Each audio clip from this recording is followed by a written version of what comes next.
Good day mga boss. Ituturo natin ngayon about sa dual contact horn with mini driving light and passing light. Yes! Ang dalawang function, pwede ang stock horn at pwede ang loud horn with Wow! passing light gamit ang halo switch.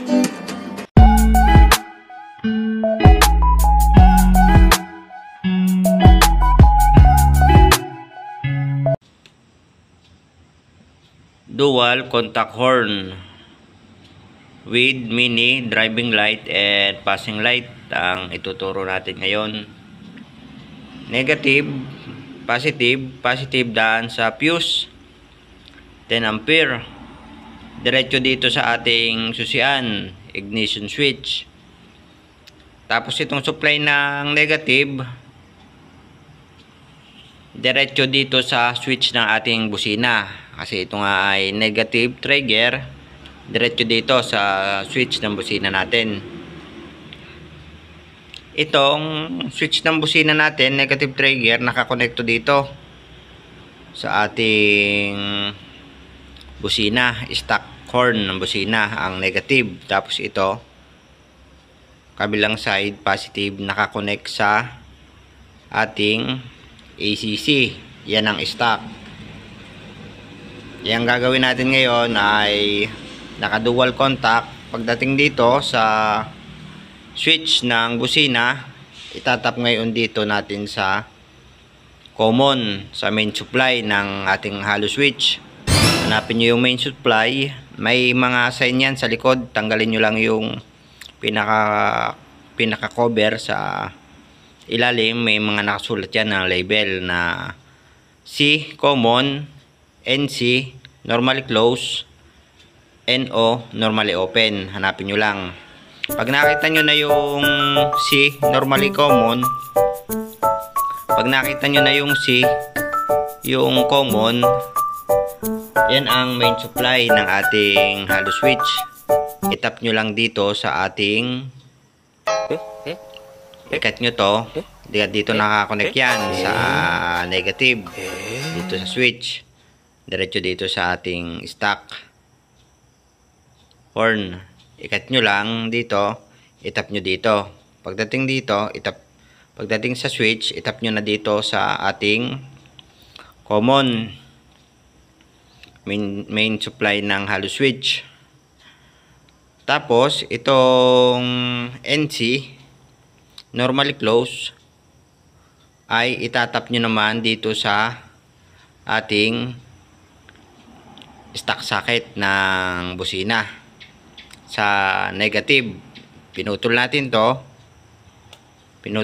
dito, itinap natin dito sa common. Tapos yung kadugsong naman pinagputulan, itatap nyo naman dito sa normally close negative, diretso dito sa ating stock horn. Tapos itong ating positive supply ng busina, diretso na yan dito sa ating ACC. Huwag nyo nang gagalawin yan. Nakakonect na yan dito yung positive. Ang ating lang gagalawin dyan, kasi ito ay negative trigger na busina, itong negative supply. Tapos makikita nyo yung dalawang may positive, may negative. Ito yung nagpapailaw sa ating mga halo switch. Pag nag-on ka, nagpindot ka, iilaw yan, may ilaw. I-connect nyo na lang to sa ating ACC, yung may plus sign ACC.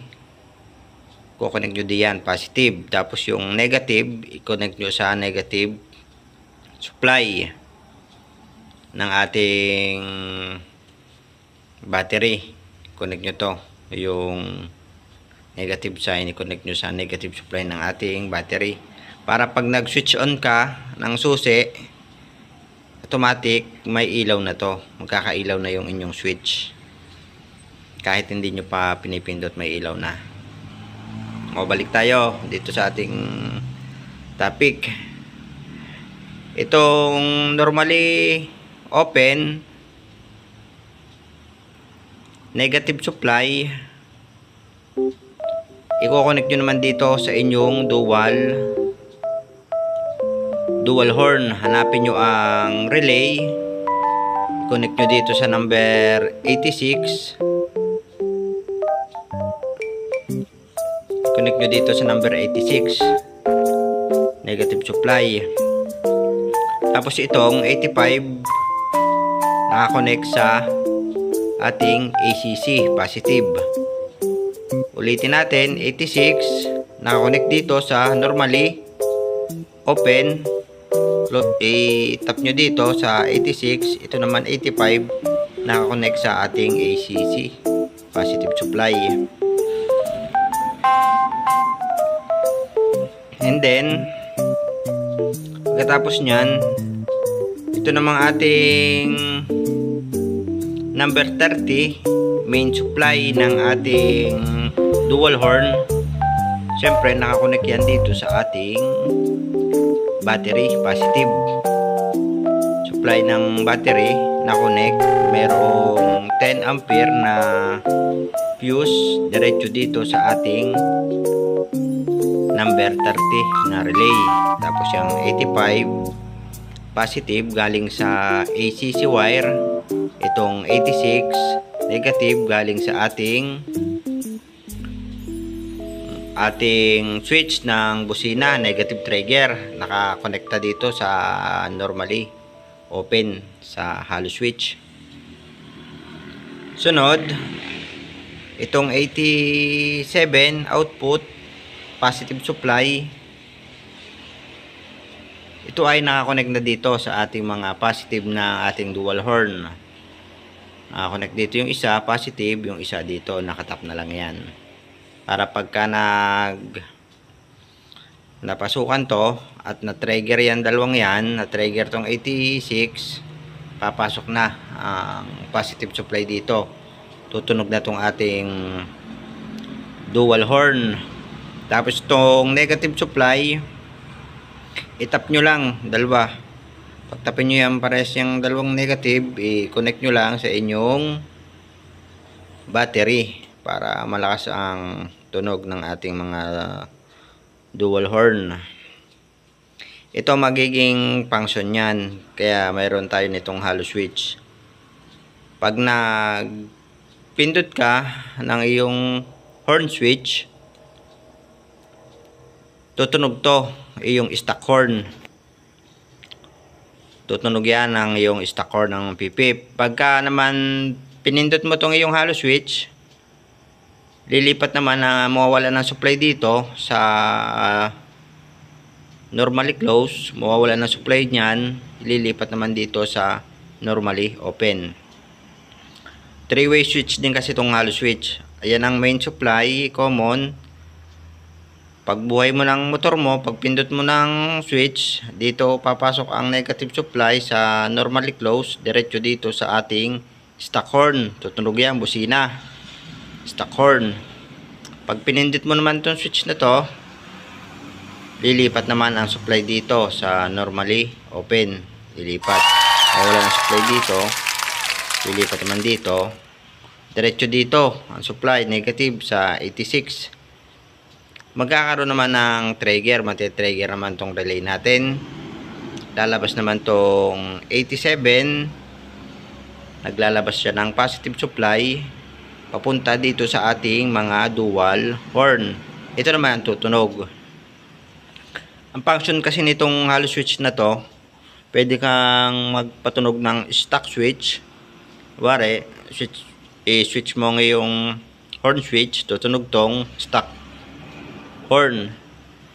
Tapos pwede ka magpalit. Pag nag-switch on ka, pindot ka pa ng isa, ito naman ang tutunog, itong dual horn mo.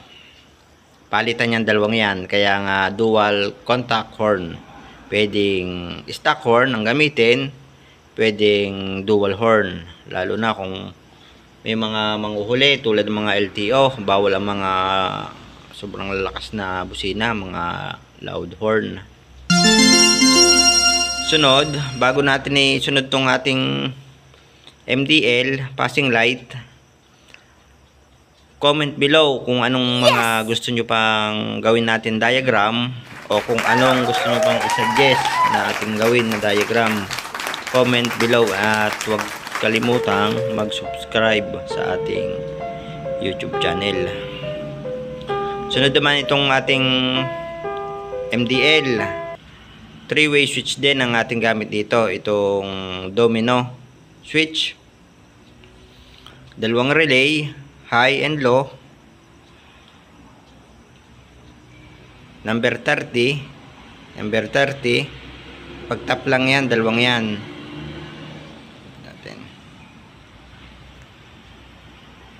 Number 30, number 30. Itong relay na to para sa high, itong relay na kabila para sa low. Number 30, pag-tap nyo lang yan, diretso dito sa fuse, sa positive. Laging may fuse para in case na dumikit sa body, sa ground, ay hindi masusunog ang ating mga motor. Sunod, number 85. At number 85 ng high, number 85 ng low. I-connect nyo lang dito sa ating 3-way switch sa domino switch. I-connect nyo dito sa isang linya ang number 85, yung isa naman 85 ng low, i-connect nyo naman dito sa isang linya. Hanapin nyo muna ang main supply ng domino. Pag nakita nyo ng main supply ng domino, itatap nyo to dito sa ACC wire. Pag na-itap nyo sa ACC wire ang domino switch nyo, yung main supply, nahanap nyo na, yung isang linya doon ay kabit nyo dito sa low. Ay yung isa sa low ng inyong relay, yung isa sa high ng inyong relay. 85 high relay, yung isa 85 sa low ng inyong relay. Tapos ito namang 86 sa 86 negative yan. Itong 85 positive yan galing sa ACC. Itong kabilang 85 positive galing sa ACC, dadaan dito sa ating domino switch. Balik tayo dito sa negative 86. Itap nyo lang yan sa inyong negative ng battery. Tap nyo lang yan, number 86 ng high at saka ng low, negative. Itong magiging trigger nyan, itong 85 ng high at saka itong 85 ng low, palitan. Tapos ito, dito lalabas ang ating supply ng MDL sa number 87 high, number 87 low. Dito nyo ngayon i-connect ang inyong mga MDL. Tatlong wire yan. Hanapin nyo yung high. Kung ang gusto nyong high ay yung kulay dilaw o yung kulay puti, hanapin nyo. Kuwari itong low. Itong low, kulay dilaw, itap nyo dito sa 87 ng low ng relay. Kuwari ito. Ito ang relay ng low 87, dito nyo itatap yung low ng inyong MDL. Tapos itong kabila, low din, ipag-tap nyo lang. Tap nyo yung dalawang low, tapos itap nyo dito sa 87 ng low ng relay. Low ng relay. Tapos itong high beam, pag dikitin nyo yung dalawang yan, itap nyo. Tapos itap nyo dito sa high ng inyong relay. Yung para sa high, ito ay para sa low. Doon nyo itap sa number 87. Tig-isa lang yan. Tapos ito namang kabila, negative. Pagsamahin nyo lang din, tap nyo, negative. Itap nyo lang dito sa negative nitong 86, negative. Galing yan dito, papunta sa ating battery, negative. Para pag nagbuhay ka ng iyong susi, ma-access mo na. Pag nagbuhay ka ng susi, diretso ng kuryente dito, papasok dito sa domino switch, main supply. Magagamit mo na ang high at saka low. High, Dito papasok high. Ito naman kabila low. Dito naman pasok. Tapos para sa passing light, diode lang ating ginagamit pag tayo maglalagay ng passing light. Passing light with horn. Yung pagka nag-horn ka, nagbusina ka, ilaw ang iyong mga high beam. Tulad nito, high beam ng relay, kunin number 87. Hanapin nyo lang yung linya.